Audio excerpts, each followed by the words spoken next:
Olá, queridos. Uma boa aula para vocês, uma boa tarde.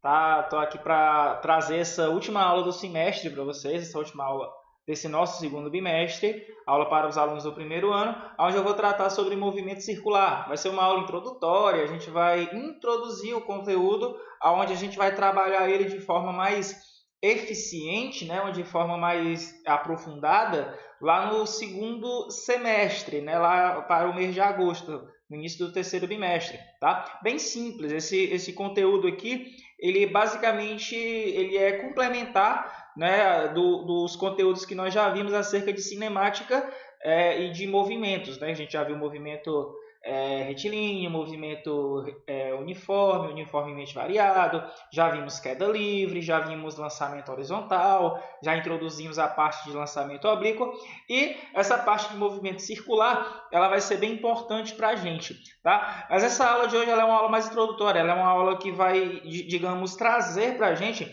uma parte mais conceitual do que é o movimento circular e do que nós vamos precisar compreender para que o movimento circular seja aprendido de maneira eficiente, tá certo? Desde já, meus alunos do primeiro ano, deixe seu like, tá, nesse vídeo, deixe seu comentário e a gente vai ter aí alguns encontros, né, a parte do Hangouts Google Meet, para a gente discutir esse conteúdo e também outros assuntos, tá? Então é um prazer iniciar essa aula com vocês. Primeiramente, a ideia do movimento circular. Tá? Bom, o movimento circular ele possui a característica de ser um movimento onde a trajetória que o corpo em movimento descreve, ela tem um padrão. Tá? Ah, professor, mas os outros não têm padrão também? O movimento retilíneo tem um padrão? Sim, esse padrão ele é interessante. Tipo, todos os pontos da trajetória circular, ela mantém a distância de um ponto fixo, né? Nesse caso aqui um círculo perfeito, ou seja, todos esses pontos aqui, ó, conservam a mesma distância desse eixo ou de um foco, né? Foco, quando a gente fala de foco, a gente está falando da elipse, tá, gente? Uma outra forma geométrica que também ela tem a característica circular, tá? A diferença do círculo para a elipse é que o círculo tem apenas um foco, né, que é o centro, e a elipse tem dois focos, ok? Então, o movimento circular, ele possui essa característica onde todos os pontos da trajetória a ser descrita, ela mantém a distância fixa de um ponto de um foco,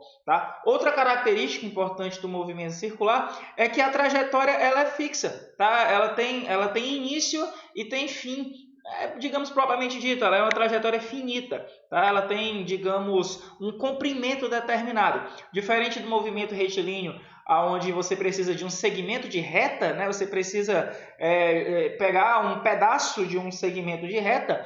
O movimento circular não, ele já é uma trajetória fechada, tá? Porque ele conserva exatamente essa ideia, tá, de ciclo, tá, de região fechada, de um plano formado por esses pontos, enfim. O movimento circular ele é mais, digamos, condensado do que o movimento retilíneo. O movimento retilíneo você pode ter inúmeras trajetórias de comprimentos diferentes, tá, de características diferentes. O circular ele tem essa característica de ser limitado, tá, por esse comprimento, seja da circunferência, seja da elipse. Tá? E é importante ressaltar que no movimento circular você não precisa de um círculo completamente fechado. Tá? Você pode pegar só um pedaço de um círculo que ele já se caracteriza como um movimento circular. E isso é importante para a nossa aula de hoje. Tá? Bom, o movimento circular, como eu falei para vocês, ele pode, assim como o movimento retilíneo, ser uniforme, tá? Com a velocidade do corpo em questão sendo constante, ou uniformemente variado, tá? Esse corpo aqui ele pode variar sua velocidade com o tempo, ele pode acelerar, pode desacelerar, enfim, o movimento circular possui essas características de movimento, assim como o movimento uniforme. Pois bem, então eu tenho aqui alguns exemplos, tá? 3 exemplos de movimento circular, onde a gente facilmente no nosso dia a dia a gente encontra ou a gente já conhece, tá? Primeiro é o movimento aqui dos ponteiros de um relógio analógico. Tá? Um relógio possui 3 ponteiros, né? Um correspondente aqui à medida das horas, outra dos minutos e outra dos segundos, cada um com a sua velocidade, tá? Cada um com a sua velocidade de rotação e cada uma com a sua velocidade aqui na extremidade, tá? O ponteiro dos segundos ele vai dar uma volta mais rápido, né? A cada 60 segundos. O ponteiro dos minutos vai dar uma volta a cada 60 minutos e o das horas vai dar uma volta a cada 12 horas. Então, esses ponteiros eles possuem velocidades diferentes, tá? E velocidades síncronas. Por exemplo, a cada 60 voltas deste ponteiro, esse daqui vai dar uma. A cada 12 voltas desse ponteiro aqui, esse daqui vai dar uma volta. Então, essas características que a gente vai estudar direitinho no futuro e com muita calma, tá? Aqui nós temos um movimento, né? Nessa segunda imagem, temos um movimento de órbitas, né, planetárias. A gente tem aqui, considerando uma órbita praticamente circular, mas a gente vai estudar no futuro que essas órbitas não são circulares, mas sim elípticas, tá? Temos aqui a conservação do movimento da Lua ao redor da Terra, tá? A Lua girando ao redor da Terra, tá? Um movimento de revolução. A Terra girando aqui ao redor do Sol em um movimento de translação, tá? Ao redor do Sol. E a Terra girando em torno de si mesma. Então, a gente tem aqui vários movimentos circulares acontecendo. O Sol também está rotacionando o centro da galáxia, tá? Então, a gente tem aqui vários movimentos circulares que são conservados a partir da gravidade, tá? Então, a gente tem aqui esses movimentos circulares normais do nosso dia a dia, tá? O que a gente chama de dia é um movimento, né, de rotação da Terra em torno do seu próprio eixo. O que nós chamamos de ano é a translação, né, o tempo que a Terra demora para dar uma volta ao redor do Sol. E o que nós chamamos de ciclo zodiacal, né, o tempo que a Terra demora para o eixo dela, né, dar uma voltinha, tá? Que nós chamamos de precessão dos equinócios. Enfim, isso aí é um assunto que a gente vai conversar no futuro.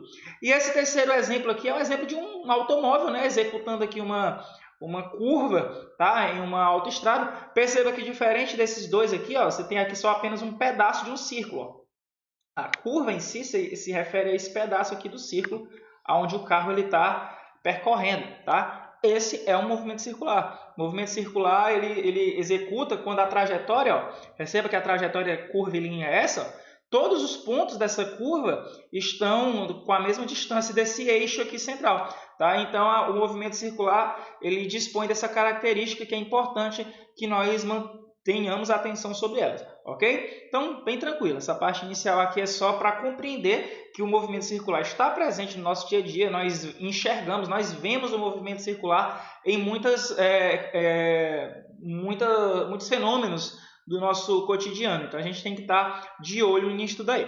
Pois bem, então vamos agora entrar na parte conceitual e entender como que matematicamente nós vamos estar trabalhando com essa ideia de trajetória, né, de comprimento, de deslocamento em uma trajetória circular. Tá? Não é difícil. Vamos lá. Primeiramente, nós temos aqui a ideia de um movimento circular.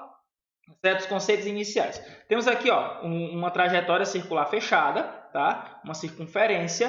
Toda circunferência, o comprimento dela é 2π vezes o raio. Isso é importantíssimo. E a gente tem aqui um objeto que descreve parte, né, ou descreve uma trajetória nesse círculo, tá? Se deslocando sobre esse eixozinho aqui. Ó. Então, ele está se deslocando sobre esse arco. Esse arco tem um comprimento ΔS, tá? A mesma coisa que a gente viu lá no movimento retilíneo, tá? Um pedaço de trajetória, a gente está chamando ele de ΔS. O comprimento dessa trajetória a gente está chamando de ΔS. E dentro dos conceitos de geometria, a gente tem uma relação extremamente importante desse comprimento da circunferência em relação ao ângulo descrito aqui em relação ao centro e o raio. E a relação ela é bem simples. Ela diz que esse comprimento desse arco aqui, ele é um comprimento exatamente igual a quem? Ao ângulo, né? A variação do ângulo descrito, vezes o raio. Tá? Então, esse ΔS aqui vai ser o ângulo vezes o raio. Meus amores, agora é a hora importante da gente conversar. Bom, é muito comum que a gente, quando chega no primeiro ano do ensino médio ou no nono ano do ensino fundamental, quando você está estudando este conteúdo, e se depare com a seguinte pergunta do professor. Ele pode perguntar para você exatamente o seguinte: qual é a medida angular ou quantos ângulos, né, quantos graus tem uma circunferência completa uma volta inteira de uma circunferência. Qual é a medida angular de uma volta de uma circunferência? E todo mundo vai responder de maneira bem uníssona, né? São 360 graus. Uma circunferência tem 360 graus.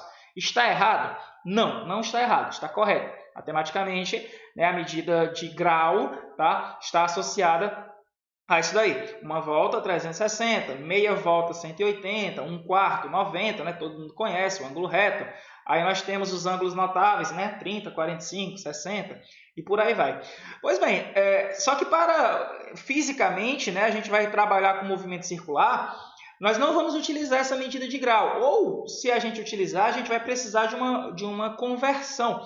Por quê? Porque a medida angular ela é uma medida arbitrária, ela é uma medida que se refere a uma outra grandeza que não está associada à grandeza métrica, não está associada a um tamanho, a um comprimento propriamente dito. Então, quando nós formos trabalhar com movimento circular, nós vamos trabalhar com outra medida angular. Tá? Então, a gente não vai trabalhar com grau aqui propriamente dito. Tá? Nós vamos trabalhar com a medida de radiano. Tá? Então, quando nós trabalhamos com movimento circular, a gente vai utilizar a medida de radiano. Professor, é uma outra medida angular? Sim, é uma outra medida angular, tá? Mas ela sim tem uma relação com a medida gradiente, tá? Com a medida de grau. Bom, então aqui se refere essa medida. Bom, gente, o radiano, o que é um radiano? Ó, um radiano está aqui. Esse ângulo aqui, tá? É o ângulo de 1 radiano.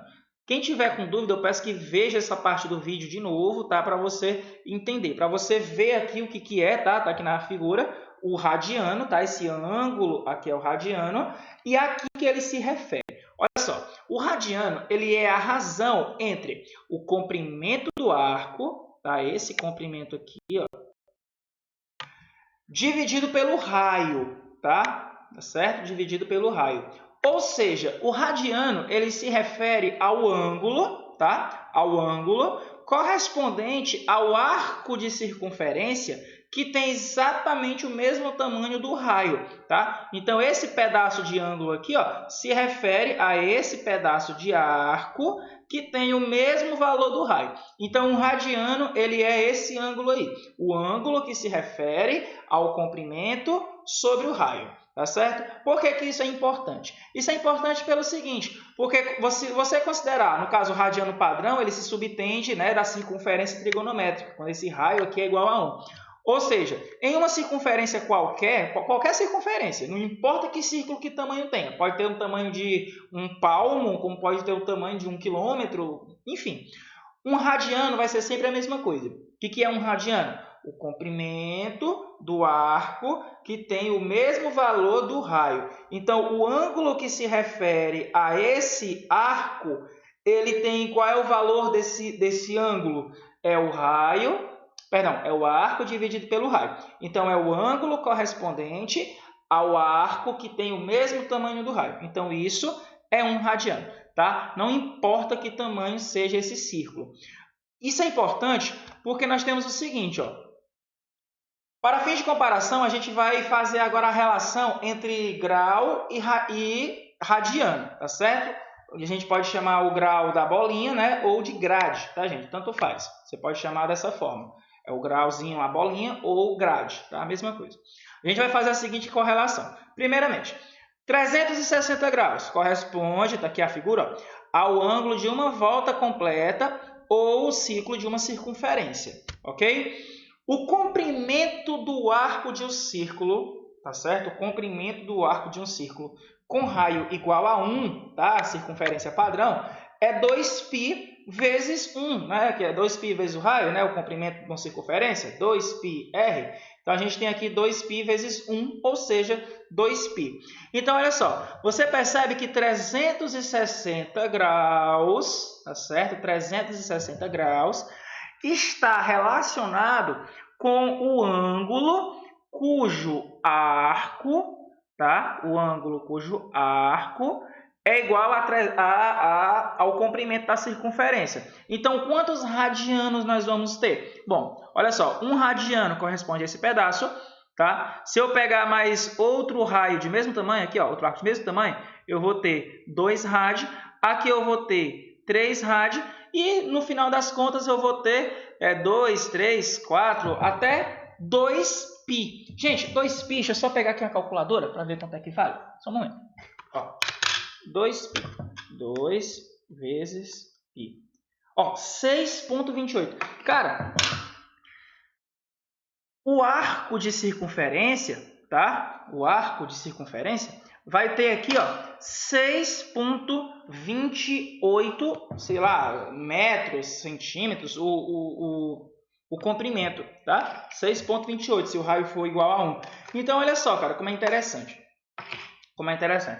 360 graus está relacionado a quantos radianos? Ó, está relacionado a 2π. Ou seja, 360 graus está para 2π radianos. Professor, por que nós vamos utilizar o radianos e não o grau? Bom, nós vamos utilizar o radiano porque o radiano se refere a um comprimento, tá? Que pode ser 2π metros, 2π centímetros, 2π, sei lá, polegadas, qualquer medida. E o grau ele não se refere a um comprimento de uma medida propriamente dita. Já o 2π sim se refere ao comprimento, tá? Ao ângulo relacionado àquele comprimento. Então, dessa maneira, a gente vai chegar à seguinte relação, aonde o G está relacionado a grau e o R é o radiano. Para que nós vamos fazer isso?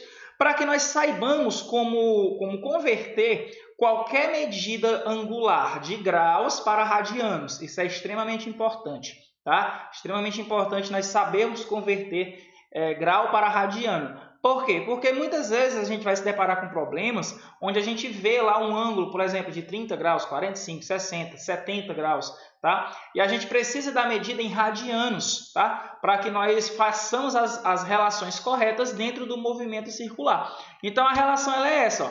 O radiano ele vai ser igual a quê? Ao valor em graus, tá? Vezes π dividido por 180.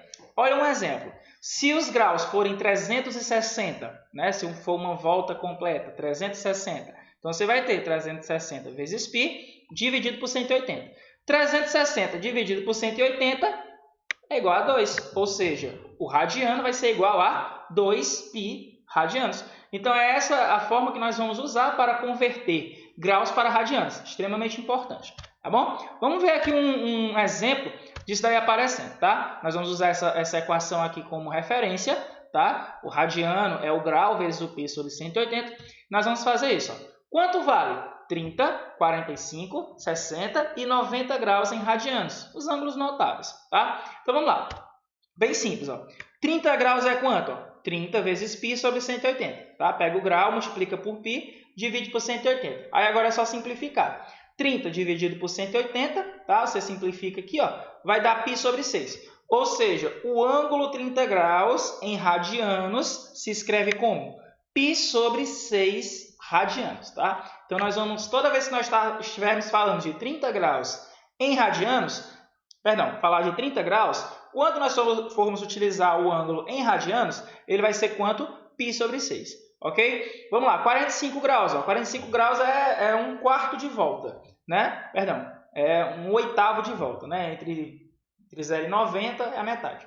Então, você tem aqui, o radiano vai ser quanto? Ó? O grau, que é 45, vezes π sobre 180. Então, você tem aqui, ó, 45 sobre 180. Simplificando aqui, ó, 180 por 45, você tem 4, tá? Então, quem é o radiano?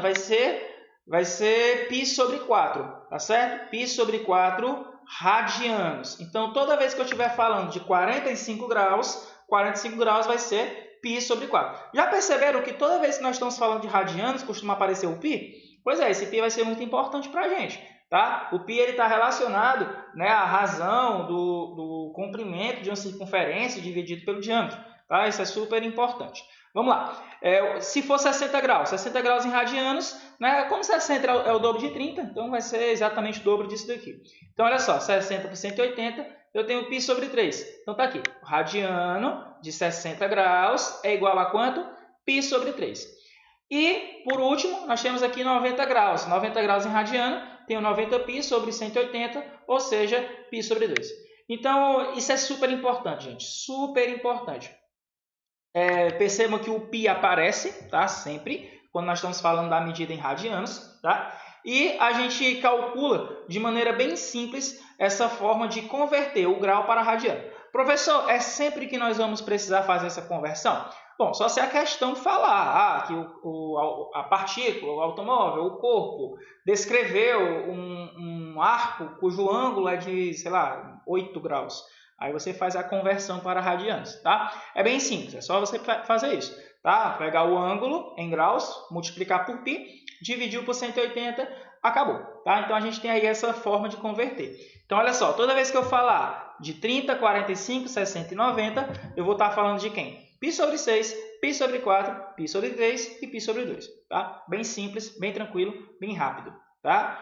Qualquer dúvida, vocês repetem aqui, tá? A parte do vídeo ou me peçam para explicar direitinho no WhatsApp ou no encontro que nós vamos ter quinta-feira, que vai ficar bem tranquilo para a gente compreender, ok?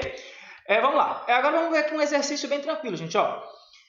Olha só, um automóvel ele descreve um movimento curvilíneo sobre uma estrada cujo raio da circunferência descrita é de 120 metros. Ou seja, tem a curva na estrada, tá? E o raio dessa curva é 120 metros, ok? Então tá lá, o raio da curva é 120 metros. Aí diz o seguinte, sendo o ângulo descrito na curva igual a 45 graus, qual o comprimento da parte curvilínea dessa estrada? Usa aproximadamente π igual a 3,14. Então, olha só, ele quer saber qual é o comprimento da curva que o carro fez, tá? Então, ele deu aí duas características dessa curva.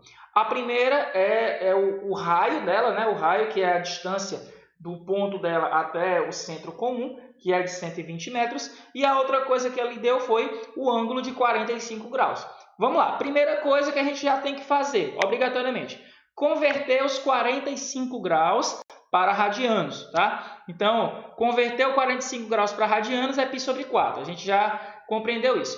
Aí, lá no slidezinho anterior, eu falei para vocês o quê? Que o comprimento do arco, né, o comprimento da circunferência, é o ângulo descrito vezes o raio. Só que esse ângulo tem que estar em radianos. Então, quem é que vai ser o ΔS? Quanto é que vai ser o comprimento dessa parte descrita pelo carro?